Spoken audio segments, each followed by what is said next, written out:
ஆதியே துணை மெய்வழிச்சாலை தேவனின் திறவுகோல் யூடியூப் சேனல் வாயிலாக அனைவருக்கும் நமஸ்காரம்.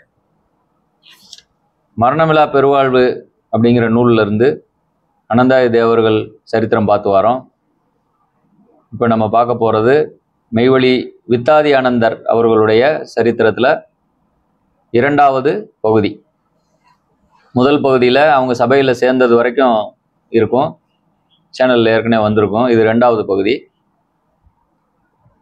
மெய்வழி வித்தாதி ஆனந்தர் உபதேசம் பெற்றது.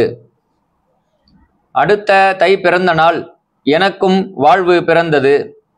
1946 ஆண்டு தனமதி மார்கழி திங்கள் கடைசி நாள் மெய்வழி ஆண்டவர்களின் திரு அவதார காட்சியும், அதனை அடுத்த உண்மதி தைத்திங்கள் முதல் நாள் பானைப்பலி படைக்கும் திருக்காட்சியும் வந்தன. அது காலம் பிரம்மோபதேசம் பெற ஏக்கமுற்ற மக்கள் சுமார் 42 பிறவியர்கள் ஆண்டவர்களிடம் விண்ணப்பித்து கொண்டோம். தீட்சைக்கு என 12/2/1946 வருடம் முகூர்த்தம் வைக்கப்பெற்றது. அவ்வை பிராட்டியின் விநாயகர் அகவல், தற்கலை பீர் முகம்மது ஒலியுல்லா அவர்களின் பிஸ்மில் குரம் முதலிய நூல்களில் இருந்து மனப்பாடம் செய்து கொண்டு வர பணிக்கப்பெற்றோம். மெய்யறிவு பெறுவதற்கு முன் அதற்கான அடிப்படையை தெரிந்து கொள்ள வேண்டியது மெத்த அவசியம். நான் தீட்சைக்கு 3 நாட்களுக்கு முன்னதாக சாலைக்கு வந்து நோன்பு அனுஷ்டித்தேன். திருமறைப்படி அகப்பொருள் பெறுவதற்கு இதய சுத்தி வேண்டும். மனித இதயங்களிலோ அழிவுத்தன்மை தரும் புறப்பொருள்களே நிறைந்திருக்கும். ஆதலால் அவற்றை விளக்கி தூய்மைப்படுத்த சிறிதாயிலும் பாடுபட வேண்டும் என்பது வேத கட்டளை. எனவே அதற்கான முகத்தான் உத்தரவு பெற்றவர்கள் சோதிக்கப் பெற்றோம். அதில் தெரிந்தெடுக்கப்பெற்ற 14 பேரில் நானும் ஒருவன். தீட்சை அருளும்போது தெய்வத்தின் திருவருட் பிச்சுவா கொண்டு இதயங்கள் திறக்கப்பெற்றன. மூலமந்திர பொருள்களால் இதயங்கள் நிரம்பலாயின. பிரம்மகுல சமஸ்கிருத மந்திரம், சைவகுல இஸ்லாமிய 5 எழுத்து மந்திரங்கள், வைணவகுல அஷ்டாட்சர அனாதியான மந்திரம் மற்றுமுள்ள சர்வ மந்திரங்களும் இதயலோகத்தில் காட்சியளித்தன. அனைத்தும் தெய்வ உத்தரவுக்கு நடைபெற்றது. ஈசா என்னும் தேவகோமானே வந்து எங்களுக்கு பரிசுத்த ஆவியினால் மறுபிறப்பு அளித்தார்கள். 2 மச்சங்களை கொண்டும் 5 அப்பங்களை கொண்டும் விருந்தளிக்க பெற்றோம். வணக்கத்திற்கு முன்னிலை இமாமான முத்து மஹமூதரை கண்டு கழித்தோம். திருக்குர்ஆனில் நூர் என்னும் சூறாவில் விளக்கியுள்ளபடி எங்கள் இதயங்களில் இறை ஒளி விளக்கு ஏற்றப்பெற்று அது அமைந்துள்ள காபாவை முன்னோக்கி வணங்க உரிமை பெற்றோம். வத்தீனி என்னும் அத்திமாபுரத்து அண்ணல் அவர்கள் அடுத்தடுத்து பௌத்தம், சமணம் முதலான சகல மெய்மதங்களின் மூலமந்திரங்களையும் நாங்கள் நிரூபணையாக கண்டுகளிக்க செய்தார்கள். திருமறை கூறிய வண்ணம் இறைவனால் வர்ண நீராட்டு ஞானஸ்நானம் பெற்று நெற்றியில் பாவக்கண்களுக்கு தோன்றாத திருநீரும் அணிவிக்க பெற்றோம். நம் மெய்வழி இனத்தினர் வர்ணாசிரம தர்மத்தை சிறமேற்கொள்வதாலேயே இரத்தினாம்பர நிற காஷாய ரட்சிப்பு சீரா அணிய பெற்றுள்ளோம். அறுபுரி நூல் பிராநிலை அறிவிக்க பெற்று இதயம் பூரிக்க நின்றதன் அறிகுறியாக பூநூலும் அணியலானோம். மெய்ஞான பெருந்தகைகளான தாயுமானவர், தற்கலை பெருமான் முதலான சித்தர் முத்தர்கள் பலரும் எங்களுக்கு சாட்சி அளிக்க வேதாகம கலைகளிலிருந்து நிரூபணை பெற்றோம். இருள் மண்டிக் கிடந்த எங்கள் இதயங்களில் நூறு ஒளி பிரகாசிக்கலாயிற்று. அந்நள்ளிரவு முழுவதும் விடியும் வரை தெய்வ உத்தரவுக்கு மலாயிக்கத்துமார்கள் என்னும் தேவதூதர்கள் இறங்கி வந்து கண்கொள்ளா தேவ நிகழ்ச்சிகளை சிறப்பித்தனர். மறுபிறப்பு அடைந்த அவரவரும் தாங்கள் பெற்ற பேற்றை நினைந்து நினைந்து மனமுருகி தெய்வம் கருணை கூர்ந்து அளித்த பெரும் பேற்றிற்கு நன்றி கூறும் முகத்தான் கண்ணீர் பெருக நின்று சமஸ்கிருத ஸ்லோகங்களாலும் இனிய தமிழ் பாமாலைகளாலும் எம்மான் சாலை ஆண்டவர்களை ஸ்தோத்தரித்தோம். அடியேனும் என்னை ஆட்கொண்ட குருதெய்வத்தின் திருப்பாதங்களை கட்டிப்பிடித்து கொண்டு கண்ணீர் மல்கி என் நினைவுக்கு வந்த நான்மறையின் வெற்றி என்னும் சூறாவின் முன் வசனங்களை மனம் குழைந்து நெஞ்சம் உருகி கதறி கதறி ஓதினேன். இந்த திருவசனம் முத்து ஜன்னத்து வாழையை பெற்றெடுத்த செல்வச் சீர்நபியின் புகழ்மாலையான மௌலூது ஷரீபு ஓத துவங்குவதற்கு முன் ஓதும் பாவ விமோசன திருவசனம் ஆகும். பொழுது விடிந்தது. தெய்வம் திருமாளிகைக்கு எழுந்தருளினார்கள். மறுநாள் காலை சபை கூடியிருந்த போது நான் இரவில் அரபியில் ஓதிய வசனத்தின் கருத்தை அறிய பிறவியர்கள் விரும்பினார்கள். வெளிப்படையாக உள்ள மனித தோற்றத்தில் மறைபொருளாக உள்ள இறைவனை அறிய கண் செவி நாவு அளிக்க பெற்றும் அவன் அதிகாரம் பெற்றவர்களை அணுகி வசீலா பெறாது குருடு ஊமையாக இருந்த எனக்கு பிஸ்ம் எனும் இறை திருநாமத்தை கொண்டு கண்ணும் காதும் நாவும் அளித்த நமது பெருமானுக்கு வணக்கம் செலுத்தியதையும், நாயகம் அவர்கள் யுத்த களத்திற்கு போகும் முன் தம் சகாக்களுக்கு ஒரு கருவேல மரத்தின் நிழலில் உணர்த்திய பையத்தாகிய உபதேசத்தை குறித்தும் அதன் பயனாக அடையும் பாவ விமோசனத்தை குறித்தும் எடுத்துரைத்தேன்.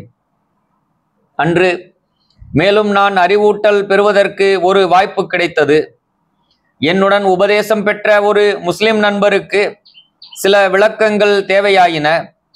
தெய்வம் அவர்கள் அன்பு கூர்ந்து திருக்குர்ஆனின் ஓஸ் சம்சு என்னும் சூறாவை எங்களுக்கு விளக்கி மேலும் எங்கள் ஈமானை ஸ்திரப்படுத்தினார்கள். உபதேச நாளுக்கு பின்தொடர்ந்த நாட்களிலும் வேத விளக்கங்களும் குவிந்த வண்ணம் இருந்தன. எனக்கு மூத்த அலுவலரும் தலைமை பதிவாளரும் மற்றும் சில வயது மூப்பான எழுத்தாளர்களும் சைவ வைணவ பிராமண இஸ்லாமிய கிறிஸ்தவ சமூகத்தினரும் என்னிடம் நான் பெற்ற உபதேசம் குறித்து கேட்டு என்னை ஒரு புதிய மனிதனாகவே கருதினார்கள். நேற்று வரை அறியாதிருந்ததை இன்று எப்படி இவர் அறிந்திருக்கிறார் என்று ஒருவருக்கொருவர் அதிசயத்துடன் பேசிக்கொண்டனர். மெய்வழியின் உயர்வு அவர்களுக்கு புரிந்திருந்தும் மாயை அவர்களை மெய்யை பெற முடியாமல் தடுத்தது. நான் உபநயன ஞானஸ்நான முறிது பெற்றது எனது தந்தை மாமனார் முதலியோருக்கு தெரிய வந்தது. என் மாமனார் ஒரு ஆலிம் ஹாஜி ஹாபிஸ் ஆவார். வேத தப்சீர் விளக்கங்களை அரபி, உருது, ஆங்கிலம், தமிழ் மொழிகளில் நன்றாக படித்தவர். தென்னிந்திய பிரபல மௌல்விகளின் உற்றார் உறவினர் ஆவார். மத கோட்பாடுகளை குறித்து அன்னவர்களோடு கலந்து உரையாடுபவர். அவருடன் சுமூகமாகவே வாக்குவாதம் நடந்தது. மனிதன் மெய்யை அறியவே பிறந்தவன் என்பதையும் நான் மெய்யாகவே மூவட்டாகிய மூலமந்திர களிமா பொருளை முறையாக அறிந்ததையும் திருக்குர்ஆன் நாயக வாக்கியம் இறைவனிடம் அதிகாரம் பெற்ற ஊலில் அம்ர் என்னும் அவுலியாக்களின் நடைமுறைப்படி நான் அறிந்த சிறப்பினையும் அவர் மனதில் தைக்கும்படி எடுத்துரைத்தேன். முதலில் தர்க்கம் செய்தாரேயாயினும் உண்மையை ஒப்புக்கொண்டார். எவரையும் அவரவர் கொண்ட கோலமே பொய்வேடமே பற்றி பிடித்திருப்பது தெரிந்தது. அவருடைய கதியும்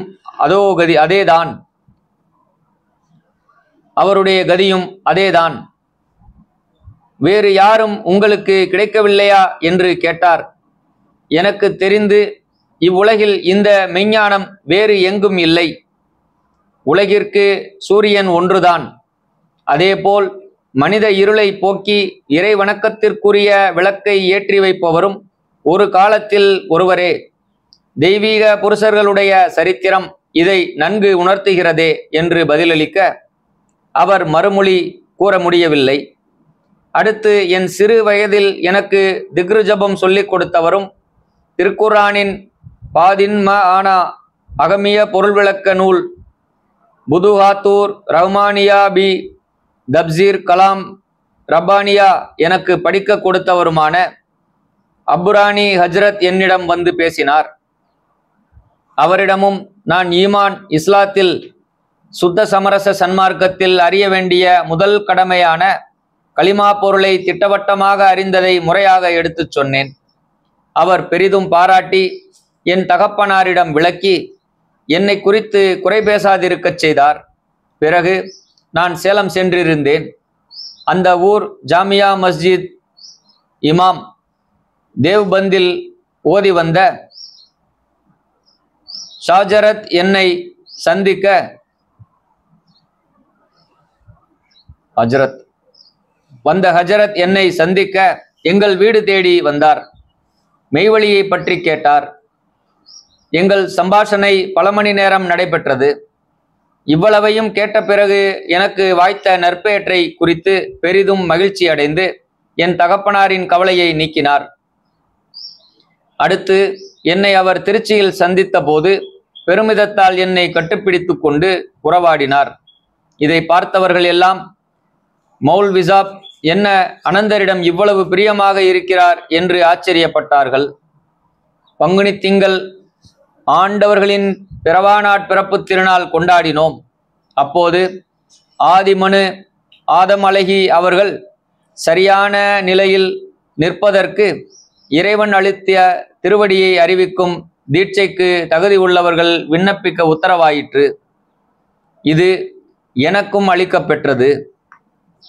மலாய்க்கத்துமார்கள் என்னும் தேவதூதர்களும் வந்திருக்க ஆதம் அலை அவர்களை தேவ தகுதியுடையவர்களாக ஆக்கியது அவர்களுக்கு இறைவனால் அளிக்கப்பெற்ற திருவடியை கொண்டுதான். முதல் மனுவாகிய அவர்களுக்கு அளிக்கப்பெற்ற அப்பெரும் பேறு மனுக்குலம் அனைத்துக்கும் உரியனவாயிற்று. மனுவை மற்ற ஜீவர்களை காட்டிலும் சிறப்பிக்க செய்வது இத்திருவடிதான். ஒருபுறம் நப்சே சைத்தானியாவான தீய இச்சாசக்தி மனிதனை ஈர்ப்பினும் அதனை வென்று பாவங்கள் மன்னிக்க பெற்று ஸ்வர்ணலோகத்தில் வாழ தகுதியுள்ளவர்களாக ஆக்குவது அத்திருவடி என தெரிந்து கொண்டேன்.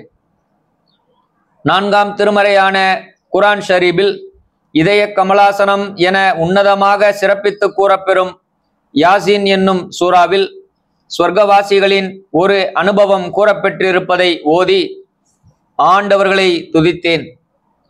திருவசனம் அரபி மொழியானதால் பிறவியர்கள் மறுநாள் காலை அதனை தமிழில் அறிய விரும்பினார்கள்.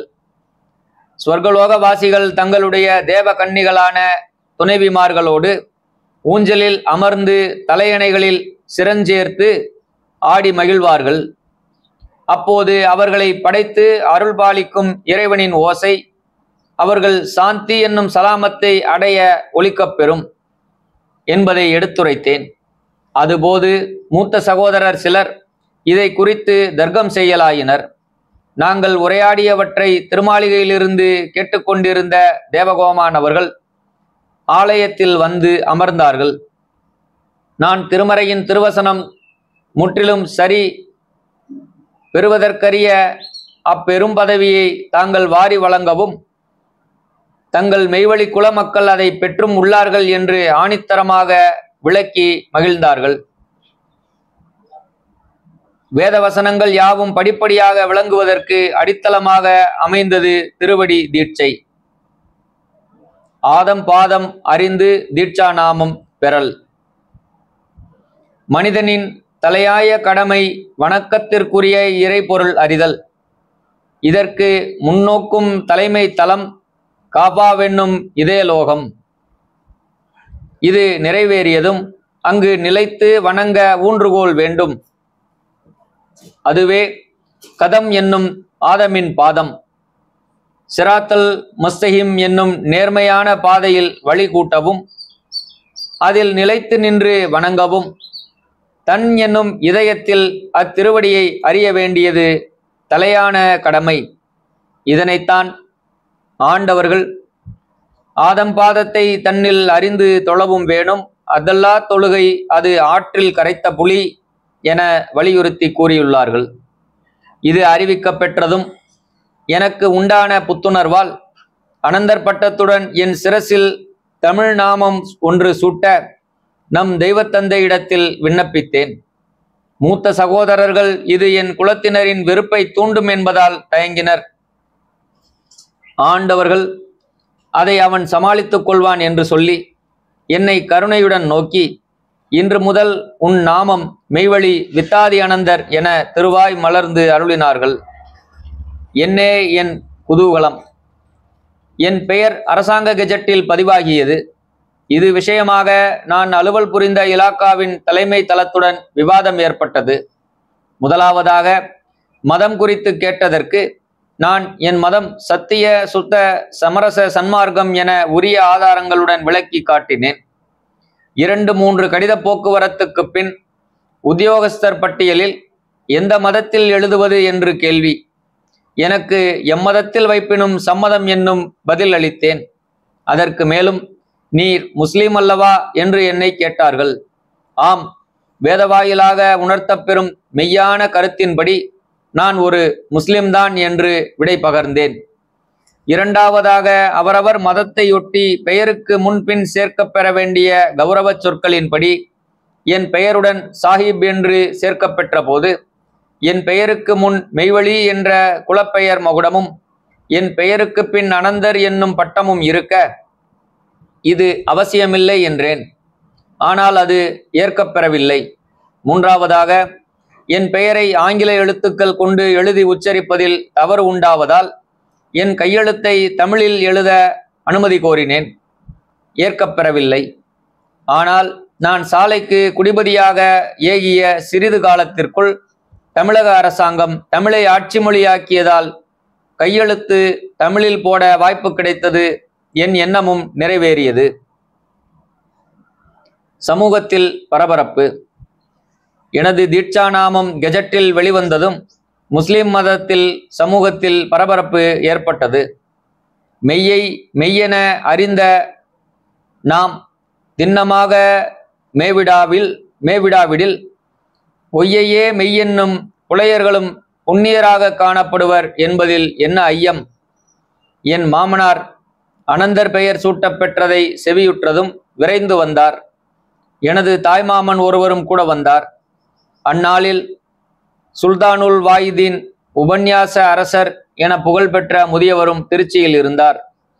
அவர் ஆண்டவர்களை பற்றி நன்கு தெரிந்திருந்தும் குறை கூற முற்பட்டார். அந்நாளில் தேவபந்தில் படித்து வந்த பட்டதாரி மௌல்வி ஒருவரும் திருச்சியில் இருந்தார். பிற மௌல்விகளும் இருந்தனர்.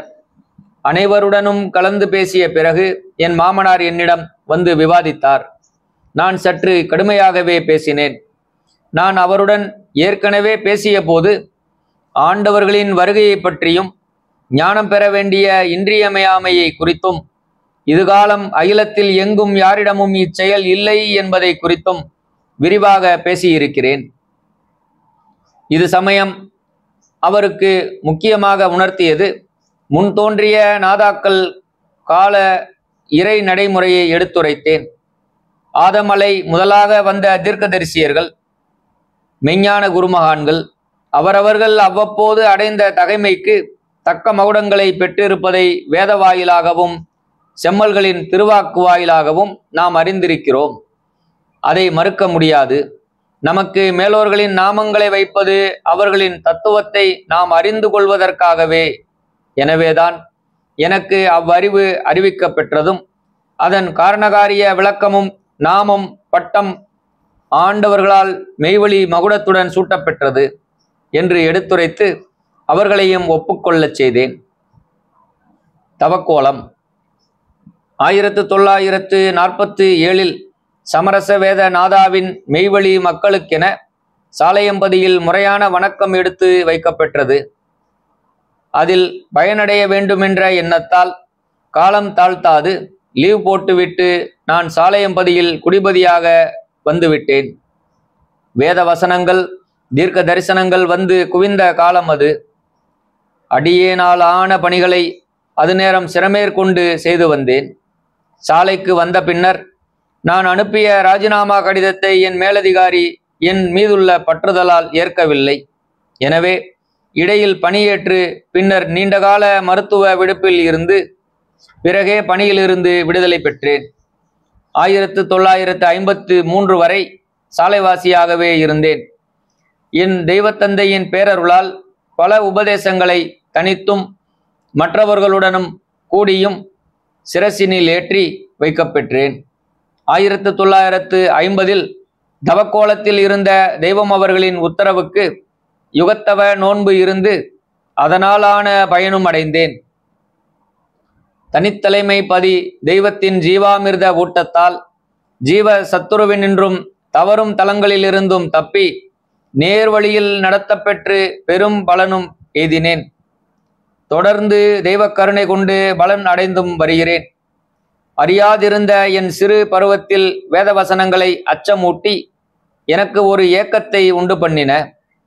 அந்த ஏக்கத்திற்கு படிப்படியாக புத்துயிர் அளித்து நான் நாடியிருந்ததை அடைய வழிவகுத்து சர்வ மெய்மத கர்த்தர்களும் ஒரு முகம் நோக்கி நிலைத்து நின்றருளிய பல மொழி ஒரே மெய்யினை ஹக்கை யோக நிலையை மெய்க்கல்வியின் அறம் பொருள் இன்பம் வத்தூணி வஸ்ஸைத்தூணி வதூரிசினி புத்தம் சங்கம் தர்மம் என்னும் முப்பால் வழிப்படுத்தி அது கடந்து பலதல் அமீன் என்னும் சலாமத்தாகிய சாந்தி நிலையமான இறை திருமுக விலாசம், அதாவது வஜ்ஹுல்லா எனும் ஒளிரும் காஃபத்துல்லா என்னும் வீடு பதம் பெற தனித்தும் கூட்டியும் சிலருடனும் பலருடனும் அளித்த அறிவு அருள்பாலிப்புகள், அறிவு கூர்மை கொள்ளும் தீட்சைகள், உபதேசங்கள், பையத்துகள் பல பல செயற்றுரை கட்டுக்குள் இருந்து பழக பணிக்கப் பெற்றோம்.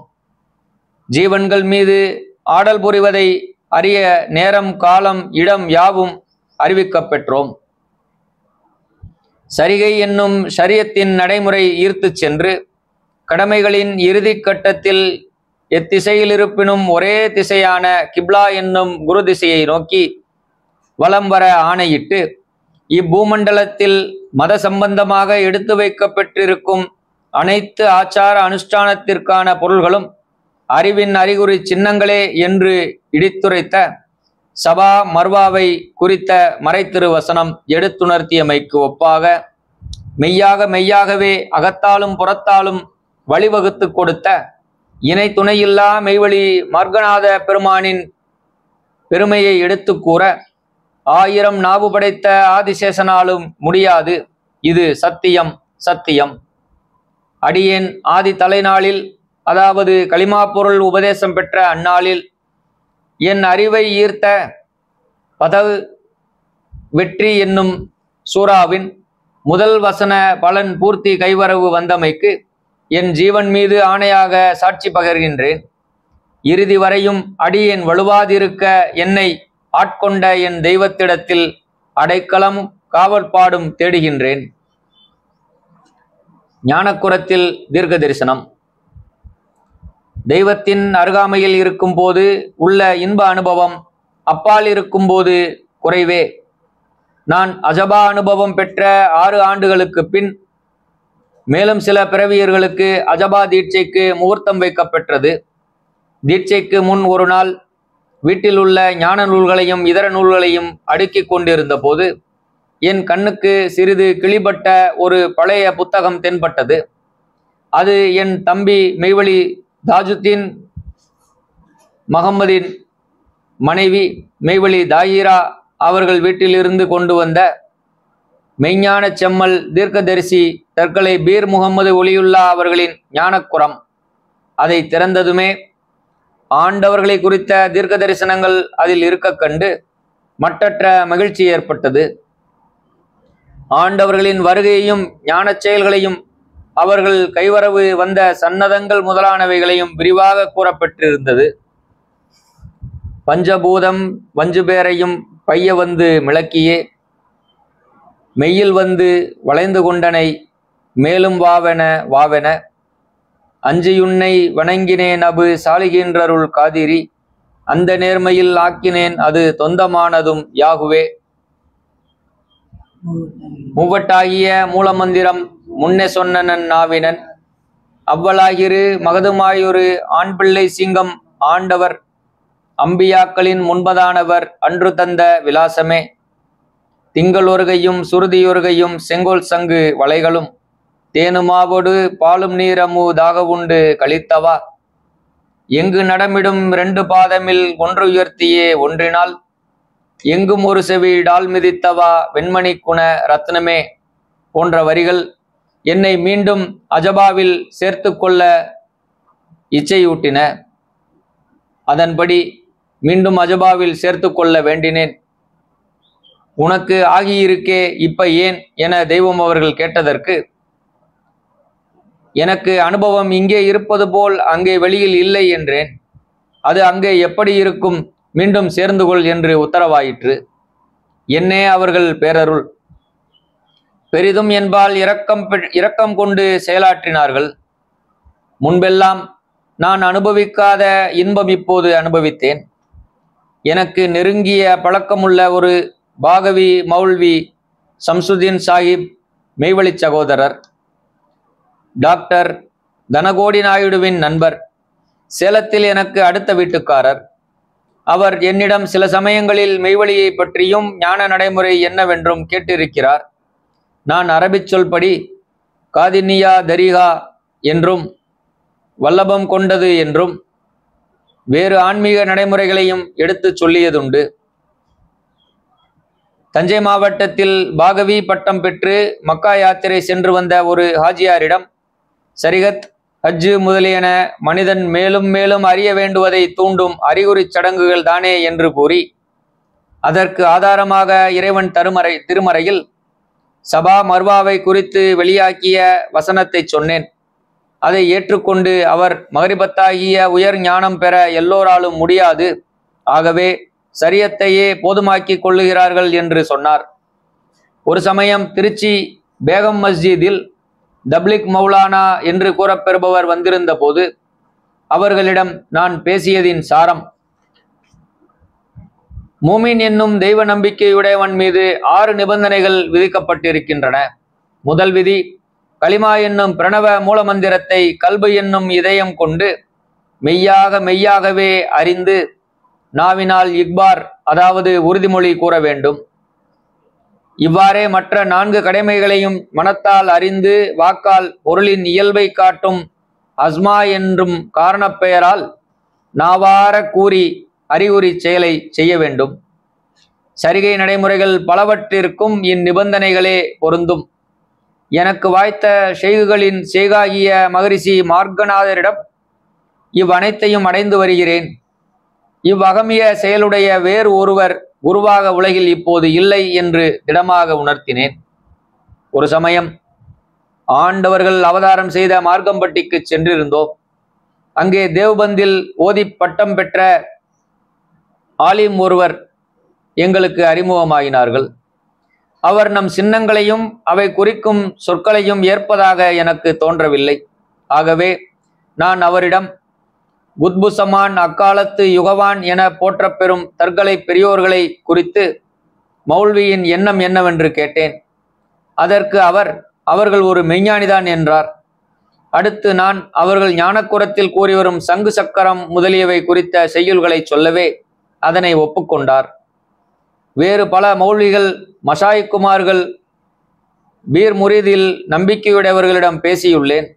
மேலும் சாலை எம்பதியில் வணக்க நடைமுறைப்படி எடுத்து வைப்பதற்கு முன் தெய்வம் அவர்களின் ஆக்கினைப்படி ஐங்கால வணக்க நேரங்களில் இடைக்கச்சை பஞ்சக்கச்சத்துடன் மசூதிக்கு சென்று கிப்லா என்னும் குரு திசை முன் முகம் திருப்பி ரசூல் முகம்மதுவை இமாமாக கொண்டு வணக்கம் செய்திருக்கிறோம். யாரும் ஆட்சேபனை செய்ததே இல்லை. பிற்காலம் சில துஷ்டர்களின் விதண்டாவாத பொய்க்கூற்றுக்களால் விரோதம் விளைந்ததும் உண்டு. என்னிடம் நேர்முக மாற்ற குறிகாட்டியவர் ஒரே ஒரு மௌல்விதான். நான் திருச்சியில் முதலில் அலுவல் புரிந்த போது வெள்ளிக்கிழமைகளில் குத்பாத் தொழுகைக்கு அங்கு அண்மையில் உள்ள 2 மசூதிகளுக்கும் போவதுண்டு. ஒரு நாள் பீமநகர் மசூதிக்கு சென்றிருந்தேன். குத்பா பிரசங்கத்தில் ரலி மஹதி அவர்களின் காலம் இதுவெனவும், ஆகவே அவர்கள் அவதரித்திருப்பார்கள் எனவும் பேஷ் இமாம் ஓதினார். தொழுகைக்கு பிறகு நான் அவர் பிரசங்கம் செய்த கிதாபை கேட்டேன். அவர் நினைவில் விபரீதம் வந்துவிட்டது. ஏதேதோ மஜ்லிசுல் உலமா சம்பள காலத்திலிருந்து தனது பிரலாபத்தை கூறி மழுப்பினார். ஆகவே நான் மேலும் அந்த கிதாபை கேட்க விரும்பவில்லை. சிறிது காலத்தில் அவரே மெய்வழியின் உண்மை அறிந்து மனம் மாறிக்கொண்டார். என் மகள் திருமண அழைப்புதல் பல முஸ்லிம்களின் நினைவை தூண்டிற்று. அப்பத்திரிகையில் என்னை வணக்கத்தில் திடம்பட நிற்கச் செய்தவர்கள் நமது ஆண்டவர்களே என அறைகூவியிருந்தேன். மேற்படி மௌல்வி என் அழைப்பிற்கு இணங்கி என் இல்லம் வந்து ஆக வேண்டிய காரியங்களில் பங்கு கொண்டதை கண்ட அனைவரும் ஆச்சரியப்பட்டனர். தெய்வ நம்பிக்கை வலுவேற நிகழ்ந்த அகமுக நிகழ்ச்சிகள் பல உள்ளன. அன்றியும் மக்கள் கண்கூடாக கண்ட புறமுக நிகழ்ச்சிகள் பலவற்றுள் நான் நேர்முகம் அறிந்த 3 நிகழ்ச்சிகளை இங்கே கூறுகின்றேன். மூஞ்சூறு சேதி சொன்னது. ஒரு நாள் முன்னிரவு நேரம் ஆலயத்தில் ஆண்டவர்கள் மேற்கு நோக்கி ஆசனத்தில் விட்டிருந்தார்கள்.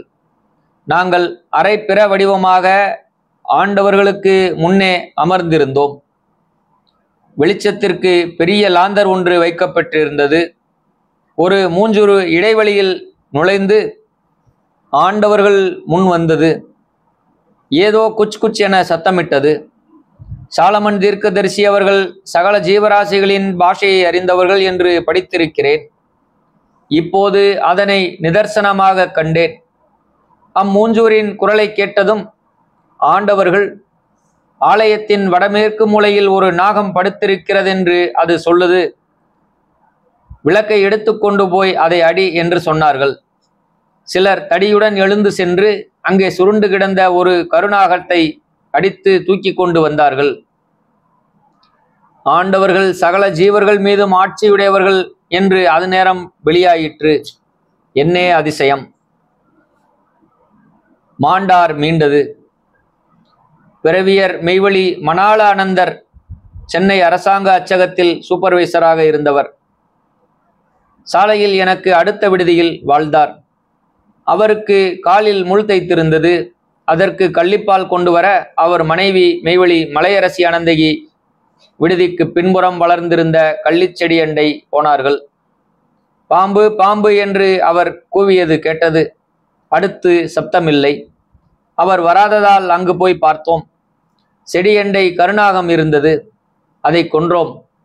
மூர்ச்சையாகி கிடந்த சகோதரியை தூக்கி கொண்டு ஆலய முன் வந்தார்கள்.